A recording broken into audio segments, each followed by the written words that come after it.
وعلى آل محمد كما صليت على إبراهيم وعلى آل إبراهيم إنك حميد مجيد. اللهم بارك على محمد وعلى آل محمد كما باركت على إبراهيم وعلى آل إبراهيم إنك حميد مجيد. اللهم رب اشرح لي صدري ويسر لي أمري واحلل عقدة من لساني يفقهوا قولي. اللهم رب زدنا علما. اللهم رب زدنا علما. اللهم رب زدنا علما. أعوذ بالله السميع العليم من الشيطان الرجيم من همزه ونفخه ونفثه. بسم الله الرحمن الرحيم. قد أفلح من زكى وقد خاب من دسى. صدق اللہ العظیم. حمد و ثنا وحدہ لا شریک کی ذات اقدس کے لیے ہے جس سے رب نے تمام کائنات کو پیدا فرمایا. لا تعداد بے حد و حساب درود و سلام امام الانبیاء، امام المجاہدین، امام المتقین، امام الحرمین، امام القبلتین، امامنا فی الدنیا و امامنا فی الآخرہ و امامنا فی الجنہ، کل کائنات کے سردار، ہم سب کے دنیا کے بہار جناب محمد الرسول اللہ صلی اللہ علیہ وسلم کی ذات گرامی پر مختصر وقت کے اندر آج میں جس موضوع کو آپ لوگوں کے سامنے لے کر حاضر ہوا ہوں، ایک اور اینٹ گر گئی دیوار حیات سے. زندگی کا 1 سال اور بیت گیا ہے.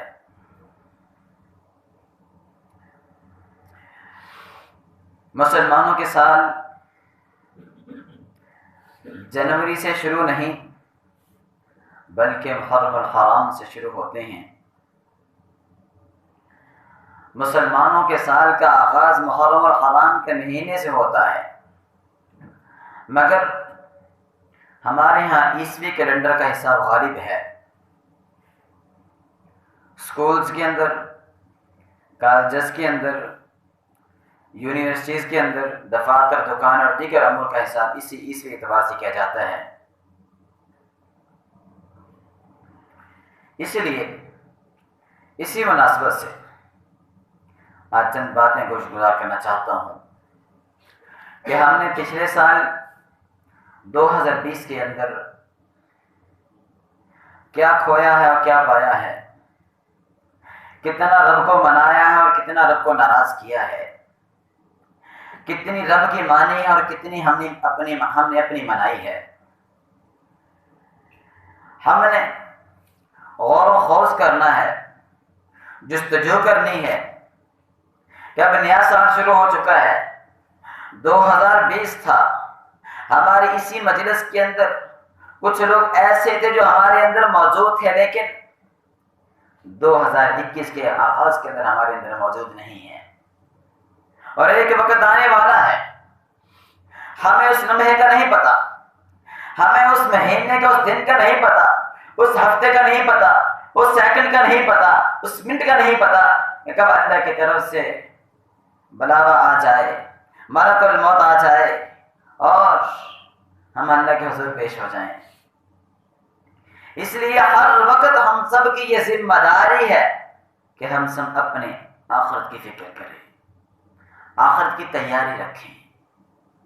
پیغمبر کائنات علیہ السلام نے فرمایا تم نماز اس انداز سے پڑھو جیسے تیری زندگی کی آخری نماز ہے، شاید تو یہ دوبارہ نماز پڑھنے کا موقع نہ ملے. اللہ اکبر. تو سب سے پہلی چیز کیا ہے؟ تزکیہ نفس ہے. نفس انسان کی جان کو کہا جاتا ہے. تزکیہ اس جان کو پاک کرنے کو کہا جاتا ہے. اپنی ذات کو گناہوں سے پاک کرنے کو تزکیہ نفس کہا جاتا ہے. اور تزکیہ کے آگے دو پہلو ہیں. سب سے پہلا پہلو کیا ہے؟ کہ گناہوں کو دور کرنا اور ان کی صفائی کرنا. دوسرا پہلو صفائی کے بعد نیکیوں اور اچھے اعمال کی بنیاد رکھنا اور اسی کے ساتھ ان کو نشو نما دینا. اللہ اکبر. تزکیہ نفس دیکھنے کو یہ سادہ سا عمل ہے، لیکن عملی طور پر دیکھا جائے تو انتہائی مشکل ہے. لیکن یہی دین کا مقصود ہے. اسلام بھی یہی چاہتا ہے، دین بھی یہی چاہتا ہے، رب بھی یہی چاہتے ہیں، پیغمبر بھی یہی چاہتی ہیں. رب کا قرآن بھی یہی چاہتا ہے، پیغمبر کا فرمان بھی یہی چاہتا ہے. اللہ اکبر. اسی عمل میں کامیابی کا نتیجہ کیا ہے؟ وہ جنت الفردوس ہے، اور جس کے لیے ہر انسان خواہش مند ہے.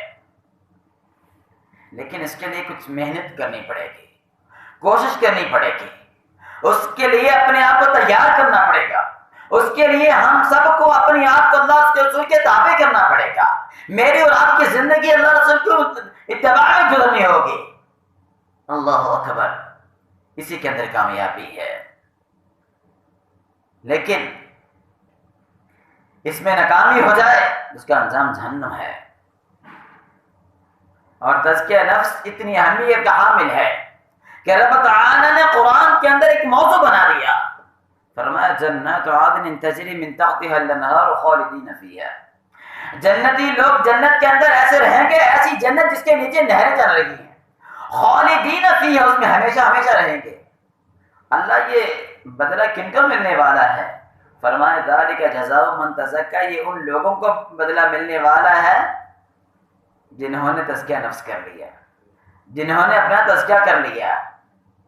اللہ اکبر. رب تعالیٰ فرماتے ہیں قد افلح من زکاہا. وہ آدمی کامیاب ہو گیا جس نے تزکیہ کر لیا. وقد خواب من دساہا. اور وہ آدمی ناکام ہو گیا، نامراد ہو گیا جس نے اپنے نفس کو آلودہ کر لیا. اللہ اکبر. میرے محترم، آخرت میں ایک انسان اگر گناہوں کے ساتھ خدا کے حضور پیش ہوتا ہے، اللہ کے سامنے کھڑا ہوتا ہے، ترازو لگ جاتا ہے. ایک پلڑے کے اندر نیکی ڈال دی جاتی ہیں، دوسرے پلڑے کے اندر برائیاں ڈال دی جاتی ہیں. جب ترازو کو اٹھایا جاتا ہے، نیکیوں کا پلہ بھاری ہوتا ہے اور برائیوں کا پلہ ہلکا ہوتا ہے، تو رب تعالیٰ کہتے ہیں میرے بندے میں نے تیرا تزکیہ کر دیا ہے، جا تجھے جنت کا سرٹیفکیٹ دے دیا ہے. دوسرا وہ آدمی آتا ہے جو رب کے سامنے پیش ہوتا ہے اور ترازو لگایا جاتا ہے. ایک پردے کے اندر اس کی نیکیاں ڈالی جاتی ہیں، دوسرے پردے کے اندر اس کی برائی کو ڈالا جاتا ہے. جب اٹھایا جاتا ہے نیکیوں کا پلڑا ہلکا پڑ جاتا ہے، برائیوں کا پلڑا بھاری پڑ جاتا ہے. تو رب تعالیٰ فرماتے ہیں میرے بندے تیرے لیے میرے پاس کوئی تزکیہ نہیں ہے. میرے محترم، جب رب تعالیٰ نے مجھے اور آپ کو یہ کہہ دیا کہ میرے پاس تمہارے تزکیہ نہیں ہے، جنت کا سرٹیفکیٹ نہیں ہے، تو پھر میرے محترم ذرا اندازہ کر لیجئے کہ تزکیہ کی ابتدا انسان کا اپنا عمل ہے. انسان جو نیک اور سارے عمل کرے گا، اپنی اصلاح کرے گا، یہ اس کے لیے تزکیہ ہے. ان الذين يشترون بعهد الله وايمانهم ثمنا قليلا اولئك لا خلاق لهم في الاخره ولا يكلمهم الله يوم القيامه ولا يزكيهم ولهم عذاب اليم. رب تعالیٰ فرماتے ہیں وہ لوگ جو اللہ کے عہد اور اپنی قسموں کو تھوڑی قیمت میں بیچ دیتے ہیں، ان کے لیے آخرت میں کوئی حصہ نہیں ہے. سزا کیا ہوگی؟ آخرت سے محروم، رب کی جنت سے محروم، رب کی رحمت سے محروم، رب کے کلام کرنے سے محروم. ولا يكلمهم الله ولا ينظر اليهم يوم القيامه. رب فرماتے ہیں نہ میں ان کے ساتھ کلام کروں گا، نہ ان کی طرف رحمت کی نظر سے دیکھوں گا. ولا یزکیہم، نہ ان کا تزکیہ کروں گا. ولہم عذاب علیم، ان کے لیے عذاب علیم ہے. اللہ اکبر. میرے محترم، آج ضرورت ہمیں اس امر کی ہے کہ ہم سب نے اپنا تزکیہ کرنا ہے، اپنا محاسبہ کرنا ہے۔ اللہ اکبر۔ سامعین محترم، سال ہر سال گزرتے جا رہے ہیں، لیکن ہم نے اپنا اس کے اندر محاسبہ نہ کیا، اس کے اندر ہم نے اپنا تزکیہ نہ کیا۔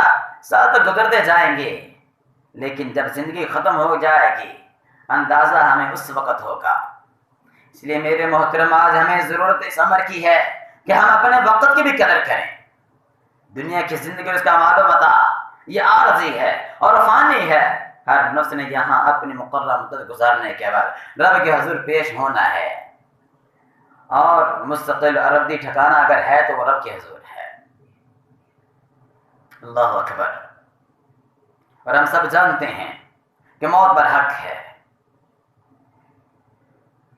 اور اس پر ایمان رکھتے ہوئے بھی، عقیدہ رکھتے ہوئے بھی اس کے لیے تیاری سے ہم بالکل غافل ہیں، بے رغبتی اختیار کرتے ہیں۔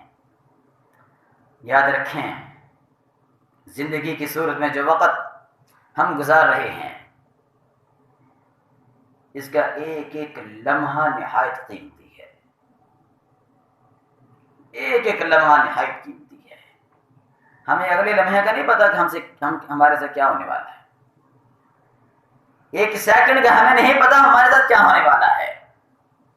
اور وقت ایک ایسی چیز ہے، ایک انسان کا موبائل گم ہو جاتا ہے، گھر کی کوئی چیز گم ہو جاتی ہے، بائک گم ہو جاتی ہے، گاڑی گم ہو جاتی ہے، اس پر انسان کو امید ہوتی ہے شاید وہ مل جائے، اور کبھی کبھار مل بھی جاتی ہے، اکثر مل بھی جاتی ہے، کبھی نہیں بھی ملتی۔ لیکن وقت ایک ایسی چیز ہے جو ایک بار گزر جائے دوبارہ نہیں ملتا، جو ایک بار گزر جائے وہ دوبارہ نہیں ملتا۔ اللہ اکبر۔ اور اس کی امید بھی نہیں کی جا سکتی۔ اللہ اکبر۔ اگر کوئی بوڑھا ہے، جوانی کے خواہشمند ہے کہ دوبارہ جوانی میں چلا جاؤ، جوان کی خواہش میں دوبارہ بچپن میں آ جاؤں، لیکن میرے محترم ایک بار بچپن گزر گیا، جوانی آ گئی، جوانی کو دوبارہ بچپن ہی آنے والا، جوانی کا بڑھاپا شروع ہونے والا ہے۔ اللہ اکبر۔ اب ہم نے دیکھنا یہ ہے کہ ہم سب نے اپنی جوانی کے اندر کیا کچھ کیا ہے، کیا تیار کیا ہے۔ اپنی گزری ہوئی زندگی 20 25 سال 30 سال 35 40 سال کی عمر کے اندر ہم نے کیا کیا ہے، اپنی آخرت کے لیے کیا تیار کیا ہے۔ دنیا تو ہماری بن گئی، رب تعالی نے ہمیں ہر نعمت سے نواز دیا ہے، ہم نعمت عطا فرما دی ہے، لیکن اگر ہمارے پاس نہیں ہے تو صرف دین والی نعمت نہیں، اسلام والی نعمت نہیں ہے، نہ اس کے لیے کوشش ہے۔ میرے محترم، اپنے ہر گھر کے اندر ہر انسان کی ذمہ داری ہے کہ اپنے گھر کے اندر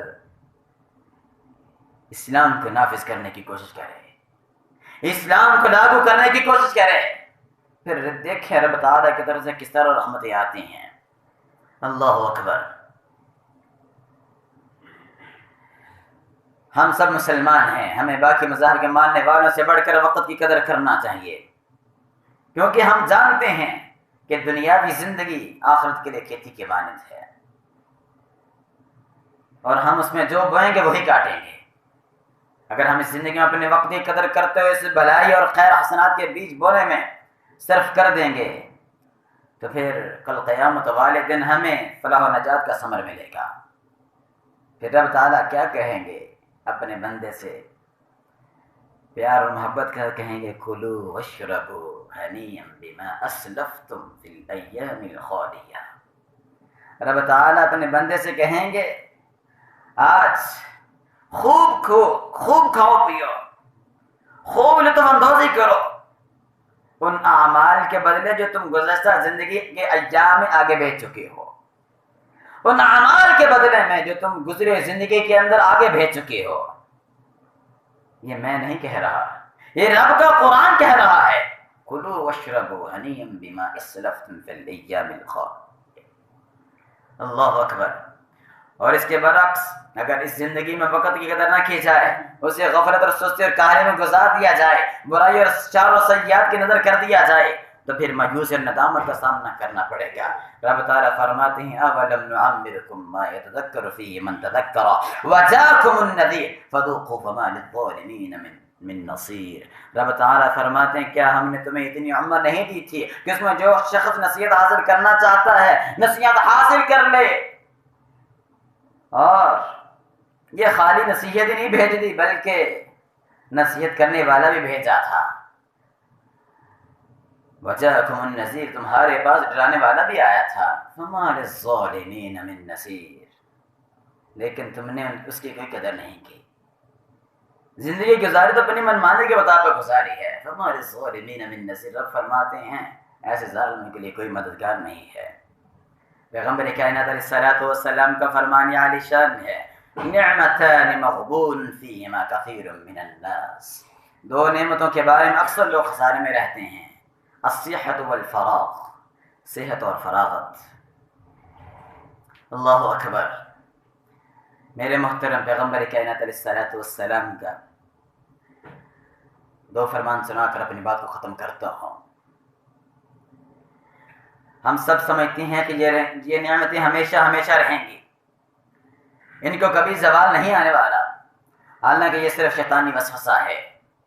جو رب کائنات نے عظیم نعمتوں سے نوازنے والا ہے وہ ان سب نعمتوں کو چھیننے والا بھی ہے، چھین بھی سکتا ہے۔ پیغمبر کائنات علیہ الصلوۃ والسلام نے فرمایا لا تزول قدم عبد یوم القیامہ حتی یسأل عن عمره فیما افناہ وعن علمه فیما فعل وعن ماله من این اکتسبه وفیما انفقه وعن جسمه فیما ابلاہ۔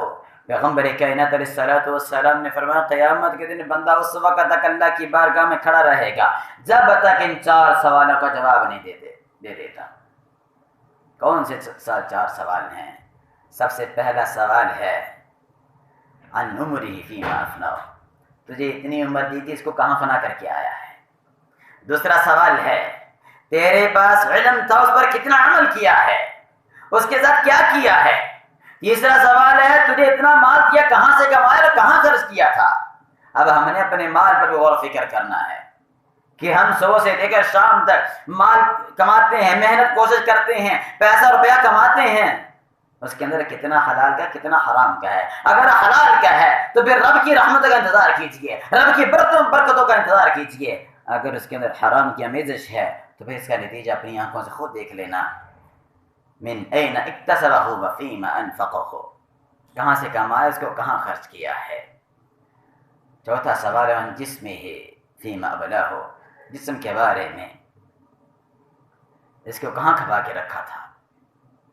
پیغمبر کائنات علیہ الصلوۃ والسلام نے اپنی امت کی اصلاح کے لیے فرمایا ان قامت الساعة في يد احدكم فسيلة فان استطاع ان لا يقوم حتى يغرسها فليفعل، اگر قیامت قائم ہو جائے اور تم میں سے کسی ایک آدمی کے ہاتھ میں کھجور کا چھوٹا سا پودا ہو تو اس بات کی اگر وہ آدمی اس بات کی استطاعت رکھتا ہے تو حساب کے لیے کھڑا ہونے سے پہلے اس کو لگا دے تو اس کو لگا دینا چاہیے۔